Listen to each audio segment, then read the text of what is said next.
nous voyons que Dieu a rythmé le calendrier israélite par des fêtes. Et on savait quel jour on était par rapport à la fête qui avait eu lieu ou qui allait avoir lieu. Et tout était rythmé par les fêtes. Et on savait, on ne se perdait pas. Et mon frère, ma sœur, il me semble que lorsque nous connaissons le Seigneur, chaque jour c'est une fête. Chaque jour. Et nous fêtons Christ. Christ est notre fête. Christ est notre joie. Christ est notre adoration. Et c'est en lui que nous voulons être ce soir. Le thème est bien que nous allons partager, comme cela a été annoncé, Noël en famille. Mais comprenez bien, ce qui est véhiculé par cette simple expression. Nous allons lire ensemble 2 passages des Écritures. Le premier se trouve dans l'Évangile selon Luc. Nous n'allons pas faire toute la lecture du récit de la Nativité. Je ne vais en extraire qu'un verset. Luc, chapitre 1er, le verset 35. Sachant que la Nativité nous est décrite dans 2 passages des Écritures, Matthieu 1 et 2, puisque c'est un même récit qui se poursuit. Également dans Luc 1 et 2. Vous pourrez le lire tranquillement chez vous, avec vos enfants, vous verrez, ça leur fera plaisir. Luc 1, 35, si vous avez trouvé, on fait la lecture. L'ange répondit à Marie, ici donc l'ange lui répondit, « Le Saint-Esprit viendra sur toi, et la puissance du Très-Haut te couvrira de son ombre. C'est pourquoi le Saint-Enfant qui naîtra de toi sera appelé Fils de Dieu. Amen. » Le deuxième passage se trouve dans l'épître de Paul aux Galates, dans le chapitre 4, et nous faisons la lecture du verset 19. Galates chapitre 4, verset 19.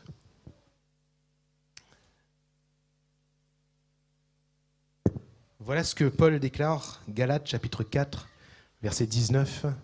« Mes enfants, pour qui j'éprouve de nouveau les douleurs de l'enfantement, jusqu'à ce que Christ soit formé en vous. » Alléluia. Jusqu'à ce que Christ soit formé en vous. Nous voyons d'une part comment Christ est formé dans le sein de la Vierge Marie. L'ange lui dit, « Le Saint-Esprit viendra sur toi, et la puissance du Très-Haut te couvrira de son ombre. » Et nous voyons que Paul, qui s'adresse à cette église des Galates, qui avait quelques problèmes, il va leur dire, « Mais j'éprouve à nouveau pour vous les douleurs de l'enfantement, jusqu'à ce que Christ soit formé en vous. » Nous voyons ici 2 plans qui nous sont décrits. Le premier, il est physique, puisque c'est physiquement dans le sein de cette Vierge Marie que Jésus va être formé. Et le deuxième plan, il est spirituel, puisque c'est dans leur cœur, dans leur être intime, que Christ devait être formé concernant les Galates, bien sûr. Pour revenir à cette nativité, et au travers de ces 2 passages, nous comprendrons le propos que j'aimerais partager avec vous ce soir. Jésus ne paraît pas dans un environnement quelconque. Vous avez remarqué ? Jésus ne paraît pas dans un environnement quelconque.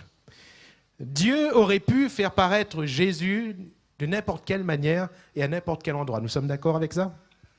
Oui ou non ? Il faudra que vous soyez là ce soir. Hein. Voilà.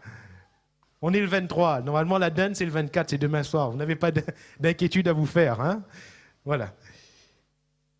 Comme pour l'homme, Dieu a créé l'homme à partir de la poussière de la terre, mais il aurait pu utiliser n'importe quoi pour créer l'homme. Oui ou non ?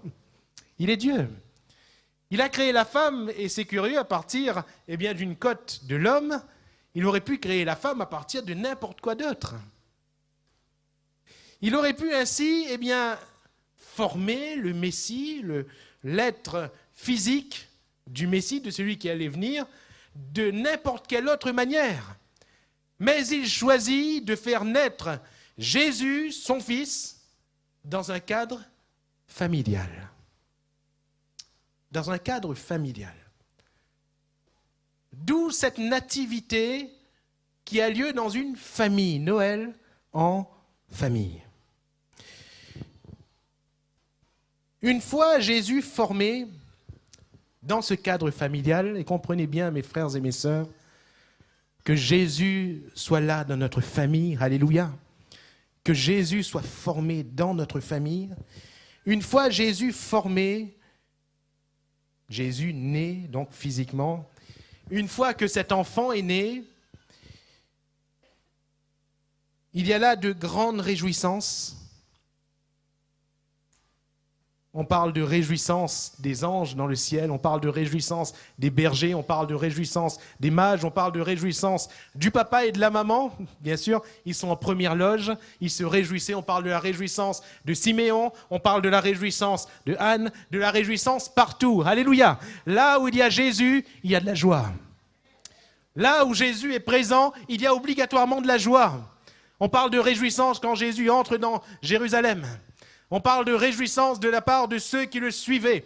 On parle de réjouissance partout autour de Jésus. Parce que là où Jésus se trouve, il y a de la joie. S'il manque de la joie dans ta vie, dis à Jésus de venir. Parce que Jésus est garant de la vraie joie, la seule joie qui soit parfaite. Alléluia. Une fois que Jésus est formé, c'est-à-dire une fois qu'il est né, Jésus est également adoré. Alléluia. On l'adore. Les mages sont venus pour l'adorer.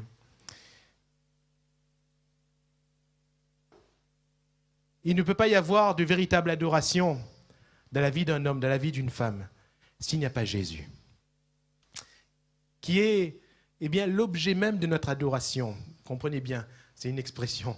On ne dit pas que Jésus est un objet, mais qui est le centre de notre adoration, qui est le but de notre adoration, qui est le cœur de notre adoration. C'est la personne de Jésus. Alléluia. Vous savez, pour adorer Jésus, avant les mots, il y a Jésus. Avant la musique, il y a Jésus. Avant les chants, il y a Jésus. Avant un rassemblement d'église, il y a Jésus. C'est pour cela que le véritable adorateur, c'est celui qui l'adore en esprit et en vérité. Alléluia. L'adoration est avant tout personnelle. Parce qu'il y a Jésus, il y a l'adoration. Et parce qu'il y a Jésus, l'évangélisation est possible. C'est-à-dire, d'autres peuvent le contempler. Ceux qui sont loin peuvent le contempler. Des bergers viennent. Des bergers israélites qui connaissent la culture israélienne, qui connaissent la culture juive, mais qui ont quand même besoin de voir Jésus. Alléluia. Combien ont la culture de l'Église, mais ont quand même besoin de voir Jésus. Combien ont la culture de l'Église? Combien, malheureusement, se sont fait baptiser sur la base de la culture d'Église et qui ont encore besoin aujourd'hui de voir Jésus, qui ont encore besoin aujourd'hui de rencontrer Jésus. Et puis ceux qui sont au loin, ces mages qui venaient d'Orient, de très loin, ils ont pu voir Jésus. Alléluia. Ils ont adoré Jésus, ils ont offert à Jésus et ils sont repartis. Comprenez que tout repose sur le fait que Jésus soit formé. Tant que Jésus était encore dans le sein maternel, tout ce que je viens de citer n'était pas encore possible. Mais à partir du moment où Jésus est né, ou littéralement, je reviens à ce que Paul disait, à partir du moment où Jésus est formé, ces choses sont possibles. Pour ne citer qu'elles, la joie, l'adoration, l'évangélisation, toutes ces choses sont possibles si Jésus est là. Alléluia. Si Jésus est là. Noël, c'est la nativité. C'est Christ formé dans le sein de la Vierge Marie. Marie n'a pas connu d'homme. Jésus n'est pas né comme vous et moi, de la conception d'un homme et d'une femme. Non. Jésus est né, nous l'avons lu, par la puissance du Saint-Esprit. Seulement par la puissance du Saint-Esprit. Et le Saint-Esprit a formé Christ dans le sein de cette Vierge Marie. Alléluia. Comme je le disais en introduction, un miracle. Ce que nous pouvons constater, et ce va être notre propos ce soir, avant qu'il ne soit physiquement formé dans le sein de cette Vierge, il était déjà formé dans leur cœur. Je m'explique. Retenez bien ce texte des Galates, jusqu'à ce que Christ soit formé en vous. C'est spirituellement dont on parle ce soir. On peut dire que Jésus, avant même d'être physiquement présent, était déjà formé dans leur cœur. On le voit au travers, premièrement, des fruits. Des fruits. Joseph, Marie, un couple à la base fiancé, ensuite marié, puisque Joseph va accepter donc de la prendre pour femme au final, alors qu'il voulait rompre. Et nous voyons au travers de ce Joseph les fruits qu'un homme dans le cœur duquel Jésus est formé peut porter. Alléluia. Et au travers de cette femme, Marie, les fruits d'une femme dans le cœur de laquelle Jésus est formé. Nous allons le voir ensemble ? Oui ? Il faudra que vous répondiez. Hein. Si vous n'êtes pas d'accord, on passe directement aux enfants. J'ai peur de la réponse. On poursuit ? Matthieu donc 1.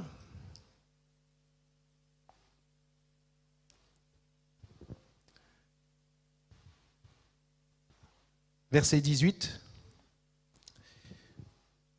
Voici de quelle manière arriva la naissance de Jésus-Christ, Marie, sa mère, ayant été fiancée à Joseph, retenons qu'elle n'est que fiancée à ce moment-là, se trouva enceinte par la vertu du Saint-Esprit avant qu'ils eussent habité ensemble. Joseph, son époux, qui était un homme de bien et qui ne voulait pas la diffamer, se proposa de rompre secrètement avec elle. Comme il y pensait, voici un ange du Seigneur lui apparut en songe et dit : Joseph, fils de David, ne crains pas de prendre avec toi Marie, ta femme, car l'enfant qu'elle a conçu vient du Saint-Esprit. Elle enfantera un fils et tu lui donneras le nom de Jésus, celui qui sauvera son peuple de ses péchés. Amen. Nous arrêtons là la lecture. Qu'est-ce qui se passe ? Avant que l'ange ne parle à ce Joseph, nous voyons déjà de bonnes qualités chez cet homme qu'on doit retrouver chez tout fiancé, tout époux, tout homme de Dieu. Joseph, c'est quoi la situation qui lui arrive concrètement ?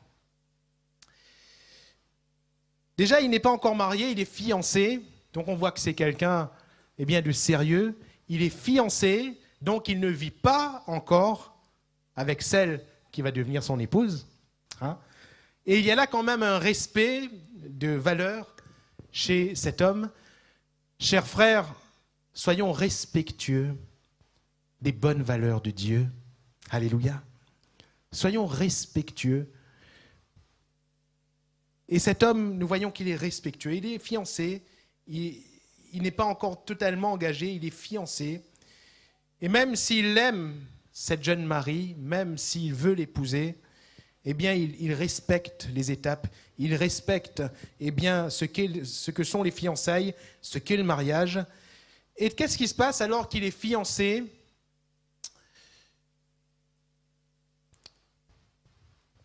Celle qui est sa fiancée se trouve enceinte. À un moment donné, c'est visible. C'est visible, que voulez-vous ? Et Joseph, qui la voit enceinte, bien sûr, il est très embêté. Nous comprenons ce qui l'embête. Je ne suis pas encore le mari, proprement parler, de cette femme, je ne vis pas encore avec elle, et elle est enceinte, l'enfant n'est pas de moi. Elle m'a obligatoirement trompé. Voilà tout simplement son raisonnement. Elle m'a obligatoirement trompé. Comment faire ? Comment faire ? Il avait deux possibilités. Soit il dénonçait Marie. Marie était jugée devant le Sanhédrin. Et selon la loi de Moïse, elle était lapidée. Parce qu'il y avait la preuve évidente. La preuve évidente. Nous savons que c'est par la vertu du Saint-Esprit, parce que le texte nous le dit après. Mais Joseph, il n'a pas l'évangile selon Matthieu sur la main, vous comprenez bien. Il n'a pas la Bible, il ne sait pas. Donc qu'est-ce qu'il va faire? Qu'est-ce qu'il va faire? Si, il laisse les choses se faire, on va lui dire, qu'il a sauté les étapes. On va dire que finalement, c'est un homme pas sérieux. Sa réputation va être atteinte. Qu'est-ce qu'il va faire? Qu'est-ce qu'il va faire? La vraie question, c'est, mon frère, qu'est-ce que tu aurais fait? Qu'est-ce que j'aurais fait? Qu'est-ce que nous aurions fait? Si nous tournons la question autrement, qu'est-ce qu'un homme normal, humain, aurait fait? Je crois qu'on aurait préféré le chemin de cette justice. En disant, au moins, moi, je serai propre. On ne dira rien de moi. Et puis elle, après tout, elle m'a trompé. Ça fait mal. Ça fait mal. Et il aurait pu ainsi tirer vengeance. Ça aurait été juste, car selon la loi de Moïse, une telle femme méritait la mort. Mais la Bible nous dit que c'était un homme de bien et qu'il ne voulait pas la diffamer. Alléluia. Et ça, c'est quelque chose qu'on retrouve très peu.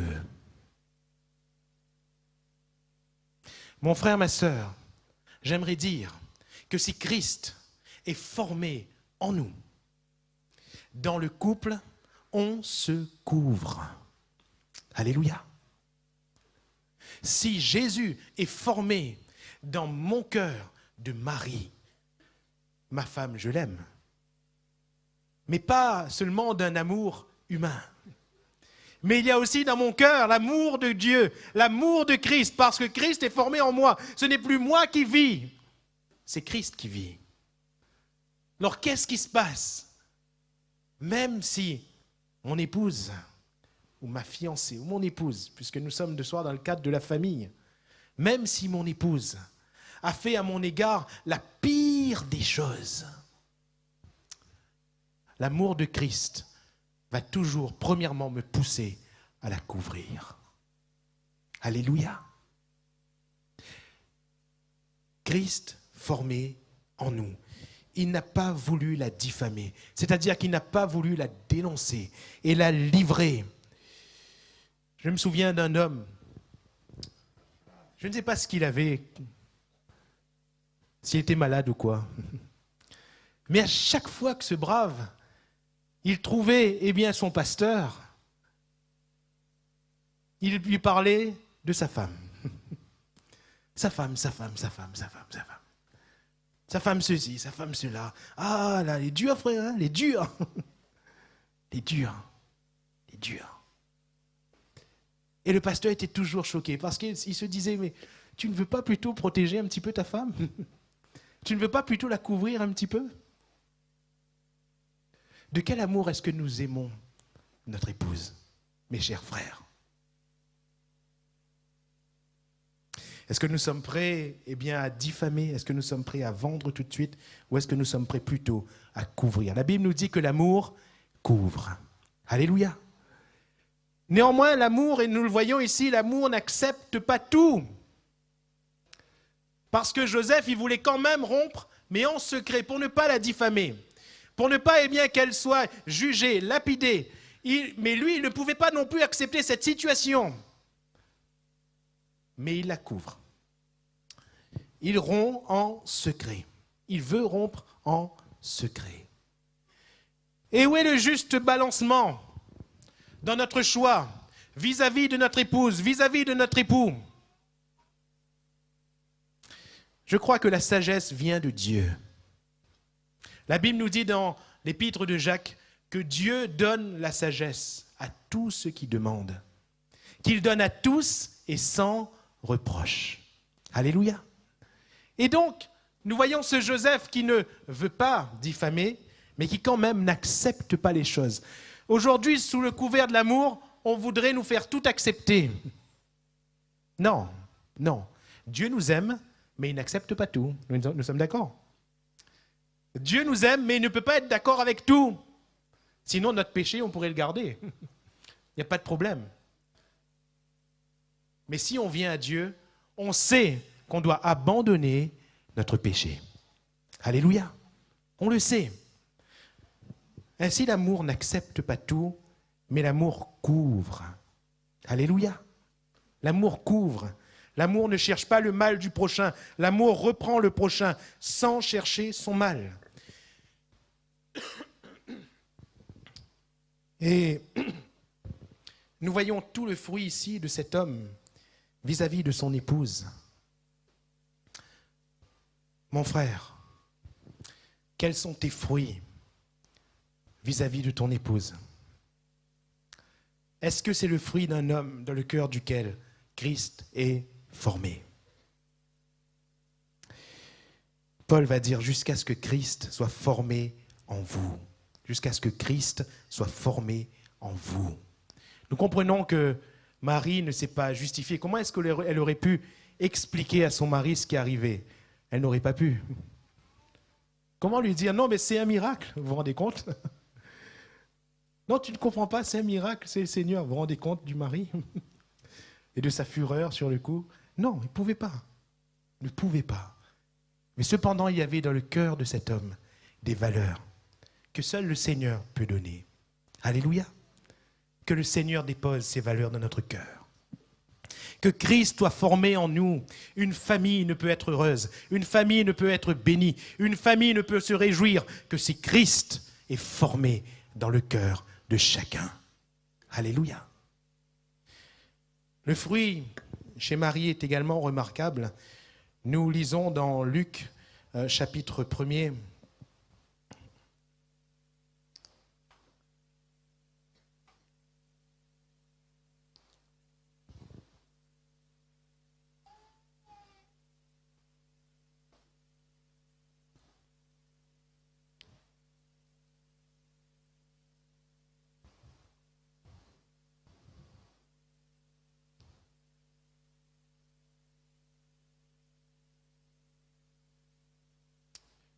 à partir du verset 35, nous n'allons pas lire tout le paragraphe, à partir du verset 35. Le Saint-Esprit, donc, comme nous l'avons lu tout à l'heure, viendra sur toi et la puissance du Très-Haut te couvrira de son ombre. C'est pourquoi le Saint-Enfant qui naîtra de toi sera appelé Fils de Dieu. Voici Élisabeth, ta parente, a conçu, elle aussi, un fils en sa vieillesse, et celle qui était appelée stérile est dans son 6e mois, car rien n'est impossible à Dieu. Marie dit, « Je suis la servante du Seigneur, qu'il me soit fait selon ta parole. » Amen. Je suis la servante du Seigneur. Marie ne comprend pas tout. Marie, au départ, elle est troublée par l'annonce de cet ange qui, lui annonce qu'elle va être enceinte. Au départ, elle est troublée. Et puis, après, elle se rassure, elle demande ce qu'elle va faire parce qu'elle ne comprend pas comment cela allait se produire. Et puis, finalement, qu'est-ce qu'elle dit? Je suis la servante du Seigneur. Je suis la servante du Seigneur. Ma chère sœur, es-tu également servante du Seigneur? Parce que si l'épouse, dans son couple et dans sa maison, est servante du Seigneur, elle sera obligatoirement, comme la Bible le demande, soumise à son mari.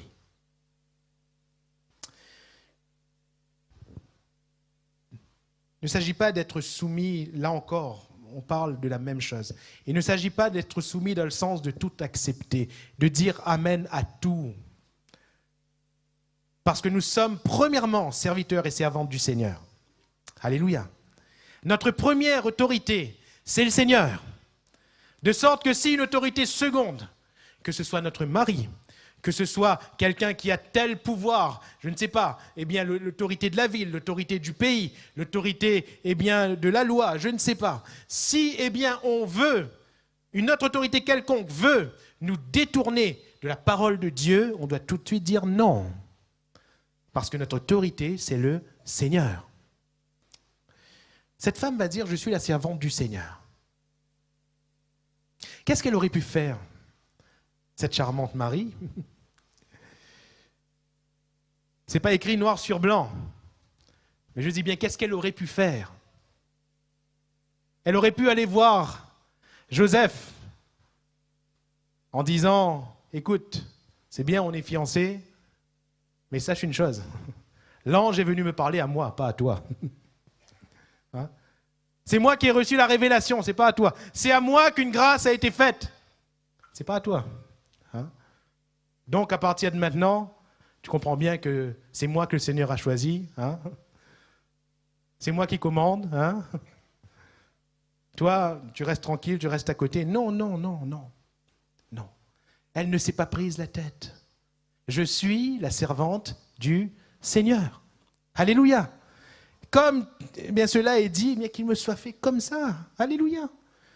Moi, j'obéis. Et elle ne dit rien à son mari. La Bible ne nous montre pas. Sinon, eh bien, Joseph ne serait pas dans cette interrogation.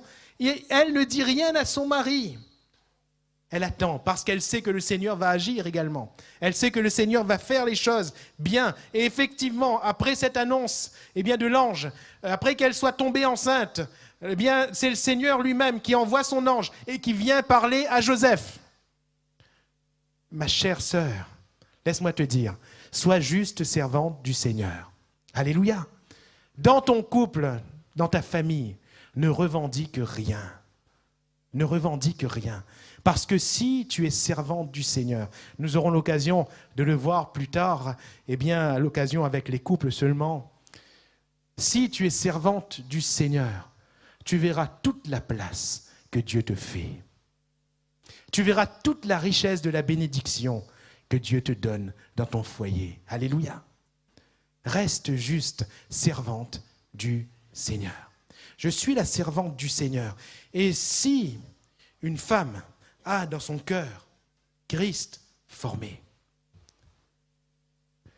elle aime son mari, elle est soumise à son mari et elle est avant tout servante du Seigneur.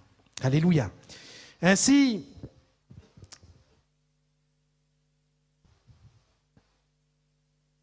nous voyons là des fruits qui sont bons, nous voyons là des valeurs qui sont bonnes, mais qui ne peuvent être possibles dans la perfection que si Christ est formé en nous.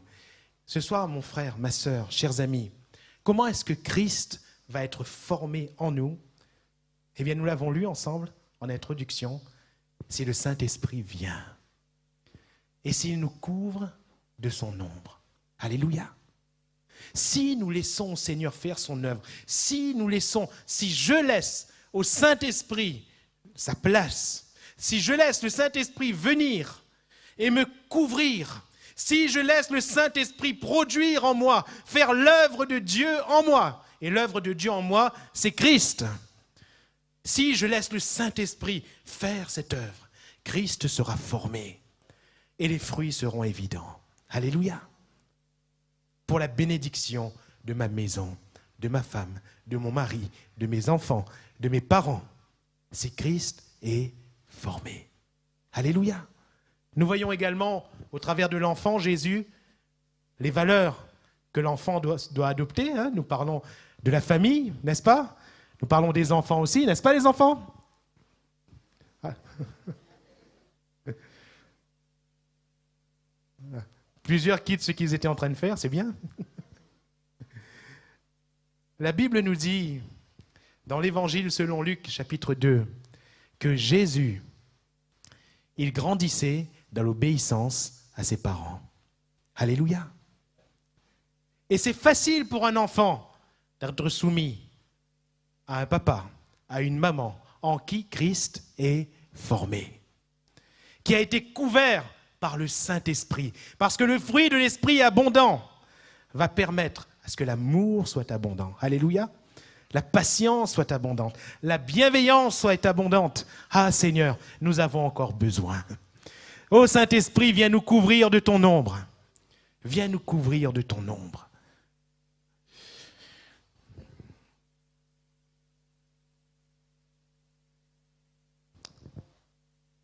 le Saint-Esprit qui vient et qui couvre pour permettre à ce que Christ soit formé, nous amène, premièrement, avant d'arriver aux fruits, nous amène premièrement à la foi en la parole de Dieu.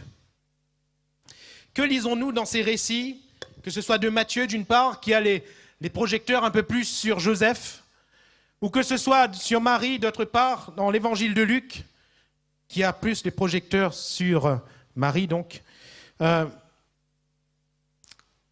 Nous voyons un homme et une femme qui croient dans la parole de Dieu. Et nous allons voir que ce n'est pas si facile de croire dans ce que Dieu dit ou dans ce que Dieu demande. Ce n'est pas si facile. Dans Luc chapitre 1er, il n'y a pas que le récit de Marie. Il n'y a pas que la nativité de Christ. Il y a une autre nativité, c'est celle de J'entends. Celle de Jean-Baptiste. Voilà. Jean-Baptiste. Lui aussi, c'est un miracle. Parce que ses parents, à la base, sont stériles. Là, ce n'est plus un jeune homme fiancé à une jeune fille. Ce sont deux vieillards, deux personnes très avancées en âge, eh bien, qui, à la base, sont stériles, ne peuvent pas enfanter et qui, là, ne peuvent plus non plus espérer. Ils sont déjà avancés en âge, et à ce moment-là, l'ange apparaît, Gabriel toujours, apparaît non pas à la mère comme Marie, mais au père, à Zacharie. Et qu'est-ce qu'il dit à Zacharie? Le Seigneur a entendu vos prières et le Seigneur vous exauce. Tu vas avoir un enfant. Vous savez ce que Zacharie répond?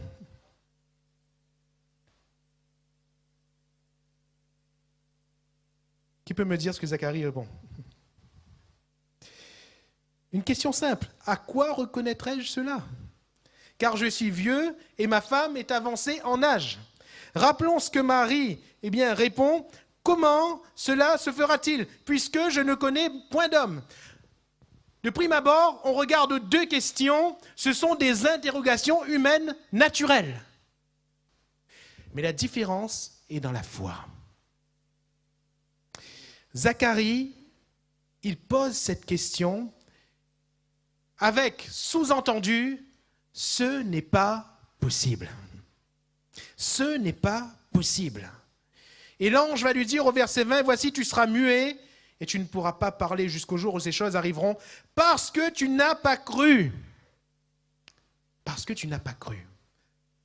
Mettez-vous à la place un instant de ce Zacharie qui est avancé en âge, qui a pendant toute sa vie maritale prié pour avoir des enfants. Il n'en a jamais eu. Peut-être que quelqu'un est dans ce cas ce soir. Vous pouvez connaître le poids de cette douleur. Sa question est tout à fait légitime. Mais mon frère, ma sœur, la foi dépasse toute légitimité. La foi dépasse tout ce qui est apparent. La foi doit dépasser ta déception. La foi doit dépasser ta douleur. Est-ce que tu veux croire dans la parole du Seigneur? Marie, elle pose une question. Pourquoi est-ce qu'elle n'a pas la même réponse? Elle va dire, mais comment cela va-t-il se faire? Je ne connais point d'homme. Qu'est-ce qui est sous-jacent à sa question? Marie est en train de dire, d'accord, qu'est-ce qu'il faut que je fasse pour que cela arrive? Parce que Marie, elle est dans une autre dynamique. Elle croit, mais elle demande, qu'est-ce qu'il faut que je fasse? Parce que je crois que ça va arriver. Seigneur, s'il y a quelque chose que je dois faire, dis-le-moi. Elle veut être participante. Alléluia. Vous voyez qu'il y a deux états totalement différents. Celui de Zacharie, c'est le statisme de la défaite. Il ne veut plus rien. Il n'attend plus rien. S'il fait encore des prières, c'est pour la forme. Avec entre parenthèses cette expression, Seigneur, si tu veux, tu donnes. Si tu veux pas, tu donnes pas, c'est pas grave. Marie, elle est dans une dynamique de foi. Seigneur, ce que tu dis va arriver. Qu'est-ce qu'il faut que je fasse? Qu'est-ce qu'il faut que je fasse pour que cela arrive? Alléluia! La Bible nous dit, j'aime bien ce passage, je le cite souvent, que la sœur de Moïse, alors que sa mère Jochébed va lâcher l'enfant, eh bien dans un petit couffin de fortune étanche sur le Nil, Jochébed, elle va lâcher, elle va dire j'ai fait ce qu'il fallait.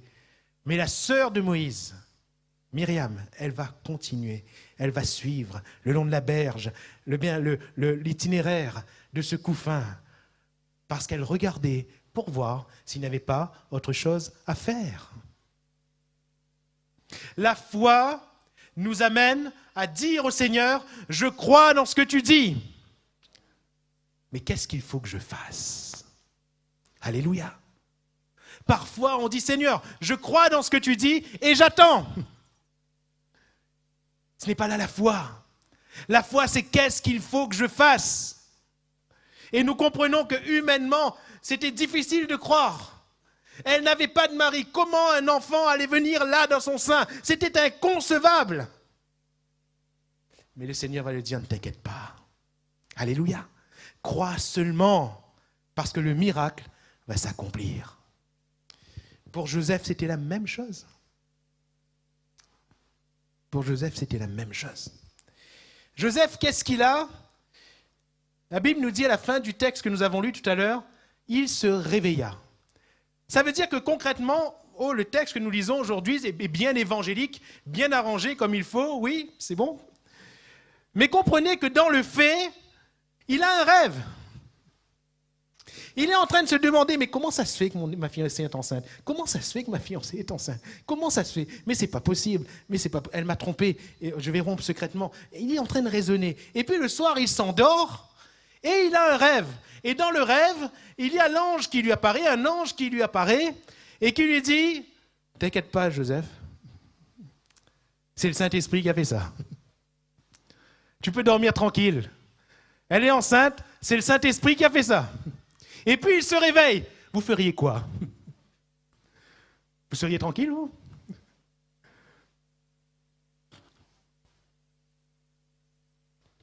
Vous comprenez que ce n'est pas si facile de croire?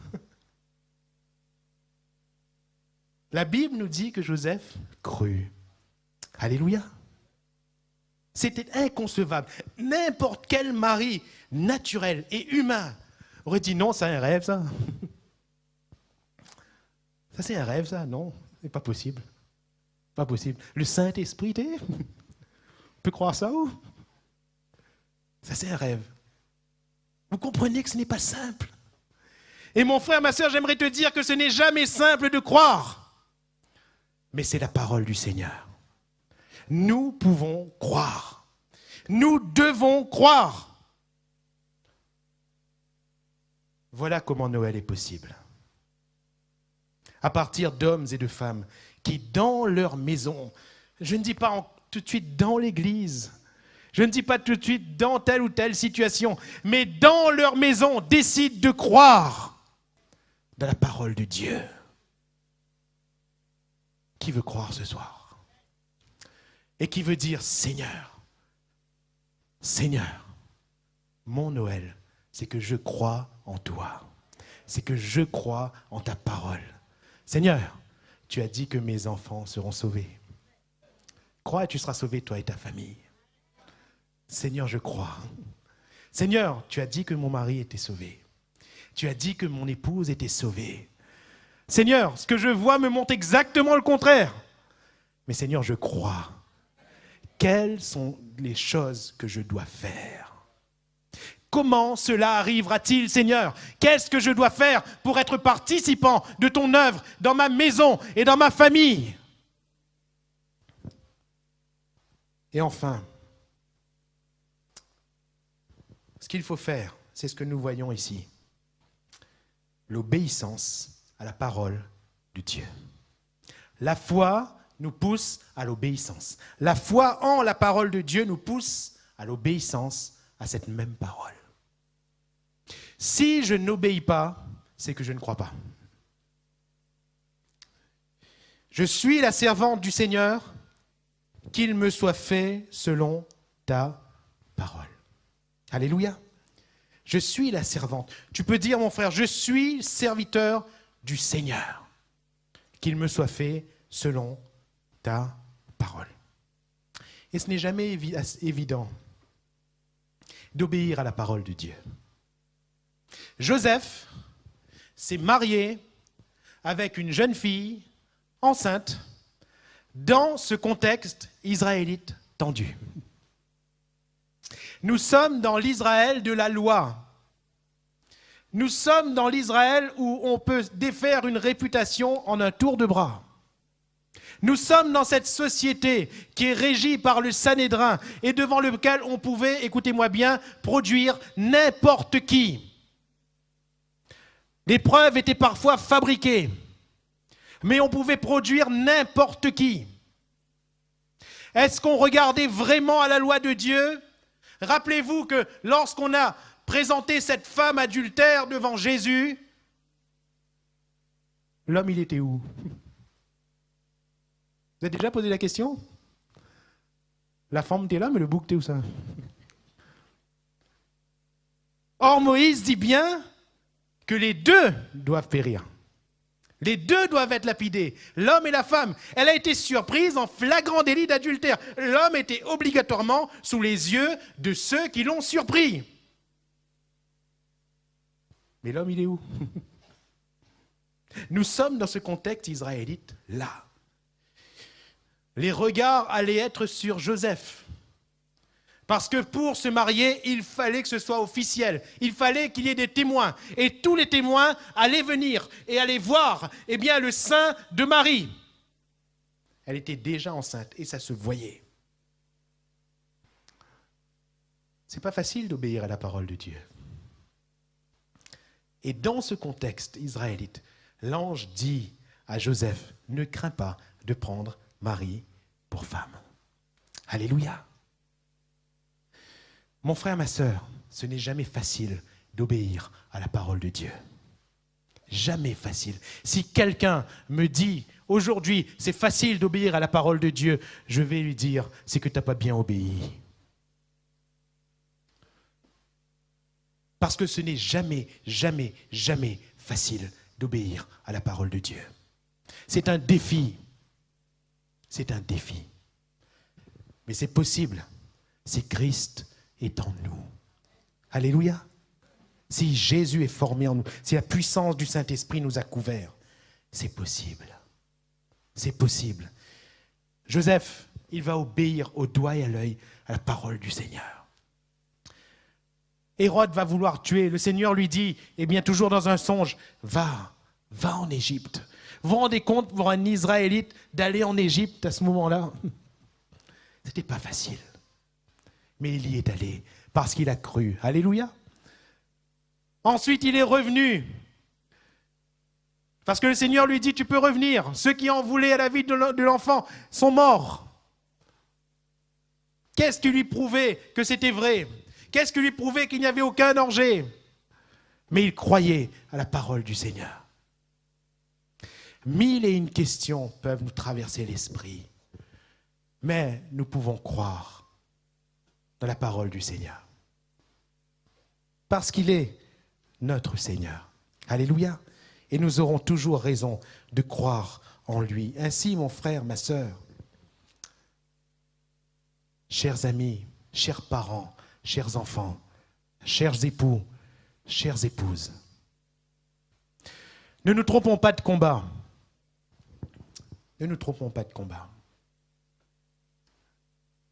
Le combat, ce n'est pas de se comporter de telle ou de telle manière vis-à-vis de son époux, de son épouse.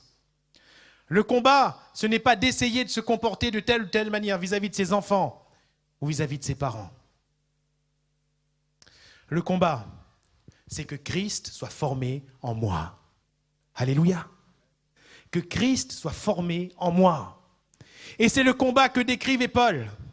Il va dire, j'éprouve à nouveau des douleurs de l'enfantement jusqu'à ce que... C'est-à-dire qu'il a commencé là, et puis il y a eu une chute. Il fallait recommencer. Et il va dire, je vais recommencer jusqu'à ce que Christ soit formé en vous. Moi, le Christ est formé en moi. C'est ce que Paul voulait sous-entendre. Mais vous, il y a un problème. Non. Ne nous trompons pas d'ennemis. Ne nous trompons pas d'ennemis. Nous avons un seul ennemi, c'est le diable. Ne nous trompons pas de combat. Nous avons à combattre avant tout notre chair. Ce que nous sommes. On voudrait combattre tellement de choses. Hein? On voudrait combattre tellement de choses. Tellement de choses. Tout à l'heure, Noël nous veut combattre. Hein? On voudrait combattre un sapin. Croyez que Dieu a un problème avec ça? Croyez vraiment?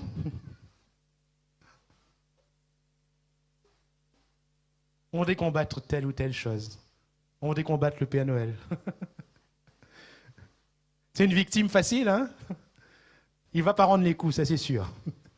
Il ne va pas rendre les coups.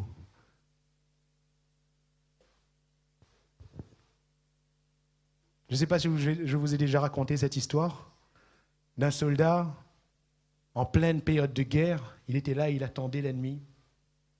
Alors il attendait avec son fusil. C'était dans le noir. Et vous savez ce qui se passait dans le noir? Alors dans cette chaleur, il y avait plein de moustiques et d'insectes qui venaient, qui se posaient sur lui. Et puis il attendait. L'ennemi n'était pas encore arrivé. Et il attendait. Et vous savez ce qui se passait? À un moment donné, il était tellement énervé, agacé. Il a commencé à prendre son fusil, à tirer sur les moustiques. Paf! Paf! Paf! Paf! Paf! Et après, quand l'ennemi est arrivé, vous savez, il n'y avait plus de balles. Il n'y avait plus de balles. Parce qu'il a tué les moustiques. Parfois, on veut utiliser nos balles de mitraillette sur des moustiques. Ne nous trompons pas d'ennemis. Dans ton foyer, ne te trompe pas d'ennemis. Non, non. Que Christ soit formé en chacun de nous. Alléluia. Et Noël sera réel.